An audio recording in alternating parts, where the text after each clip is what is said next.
ഹബീബസാണ്. മക്കളെ ഇന്നതാ മിസ് കുറച്ച് ക്വസ്റ്റ്യൻസ് ആയിട്ടാണ് നിങ്ങളുടെ അടുത്ത് വന്നിരിക്കുന്നത്. വേറെ ഒന്നല്ല, കുറച്ച് ആനിമൽസിനെയും അവരുടെ യങ് വൺസിനെയാണ്. അപ്പോൾ ഇത് കറക്റ്റായിട്ട് നിങ്ങൾ എന്ത് ചെയ്യുക, മാച്ച് ദ ഫോളോയിങ് ആണ് കേട്ടോ. സോ ഫസ്റ്റ് നമ്മളോട് വൂൾഫ് തന്നിട്ടുണ്ട്, പിഗ് ഉണ്ട്, എലഫൻ്റ് ഉണ്ട്, കൗ ഉണ്ട്, ഷീപ്പ് ഉണ്ട്, ക്യാറ്റ് ഉണ്ട്, ഡോഗ് ഉണ്ട്. സോ ഇവരുടെയൊക്കെ യങ് വൺസിനെ എന്താണ് പറയുന്നതെന്ന് ദാ ഈ സൈഡിൽ തന്നിട്ടുണ്ട്. ഇത് കറക്റ്റായിട്ട് മാച്ച് ചെയ്ത് കഴിഞ്ഞാൽ നമുക്കിതാ പ്രോബ്ലം സോൾവ് ആയി. ഓക്കെ, അപ്പോൾ ഫസ്റ്റ് നമുക്ക് നോക്കാം. വൂൾഫിൻ്റെ യങ് വണ്ണിനെ നമ്മൾ എന്താ വിളിക്കുക? ലാമ്പ് എന്നാണോ, പപ്പി എന്നാണോ, കാഫ് എന്നാണോ, കിറ്റൺ എന്നാണോ, പിഗ്ലെറ്റ് എന്നാണോ, കബ് എന്നാണോ? നമുക്കറിയാം വൂൾഫിൻ്റെ യങ് വണ്ണിനെ നമ്മൾ കബ് എന്നാണ് വിളിക്കുക. അതുപോലെ തന്നെ പിഗിൻ്റെ യങ് വണ്ണിനെ, ഓക്കെ, പന്നിക്കുട്ടിയെ നമ്മൾ എന്താ വിളിക്കുക?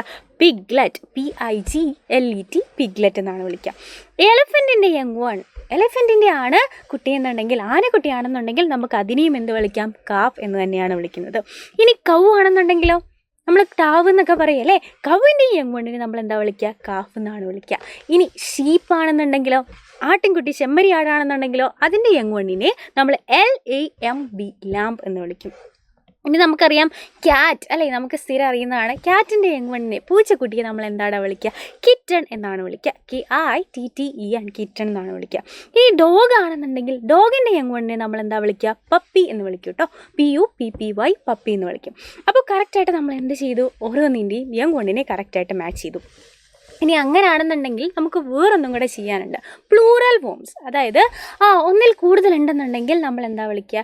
ഒരു മിഠായി ആണെങ്കിൽ നമ്മൾ മിഠായി എന്ന് പറയുക അല്ലേ. ഒന്നിൽ കൂടുതലാണെന്നുണ്ടെങ്കിൽ നമ്മൾ മിഠായികൾ എന്നല്ലേ പറയുക. ഇവിടെ വൂൾഫ് ഒന്നാണെന്നുണ്ടെങ്കിൽ വൂൾഫ് എന്ന് വിളിക്കും, ഒന്നിൽ കൂടുതലാണെന്നുണ്ടെങ്കിൽ നമ്മൾ എന്താ വിളിക്കുക? വൂൾസ് എന്നാണ് വിളിക്കുക അല്ലേ. ഇനി ബേബി, ഓക്കെ, കുഞ്ഞുമക്കൾ ഒന്നിലുണ്ടെന്നുണ്ടെങ്കിൽ നമ്മൾ ബേബി എന്ന് വിളിക്കും, ഒന്നിൽ കൂടുതലാണെന്നുണ്ടെങ്കിലോ നമ്മൾ ബേബീസ് എന്ന് വിളിക്കും അല്ലേ.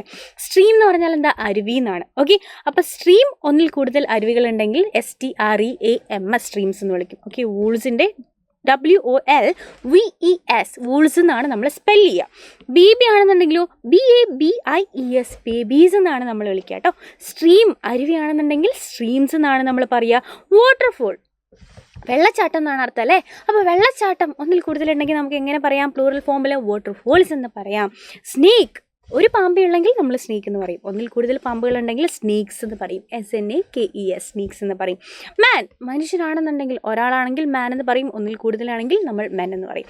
അപ്പോൾ സിംഗിൾ ഫോമും പ്ലൂറൽ ഫോമും അടിപൊളിയായിട്ട് മനസ്സിലായിട്ടുണ്ടാവും. സോ ഈ ഒരു വീഡിയോ നിങ്ങൾക്ക് യൂസ്ഫുൾ ആയിട്ടുണ്ടെന്നുണ്ടെങ്കിൽ നിങ്ങൾ ഫ്രണ്ട്സിന് ഷെയർ ചെയ്ത് കൊടുക്കുക ആൻഡ് താഴെ കമൻറ്റ് ചെയ്യുക കേട്ടോ. ഇതുപോലെയുള്ള യൂസ്ഫുൾ വീഡിയോസ് ആയിട്ട് നമുക്ക് ഇനിയും കാണാം. അതുവരെ bye bye and take care.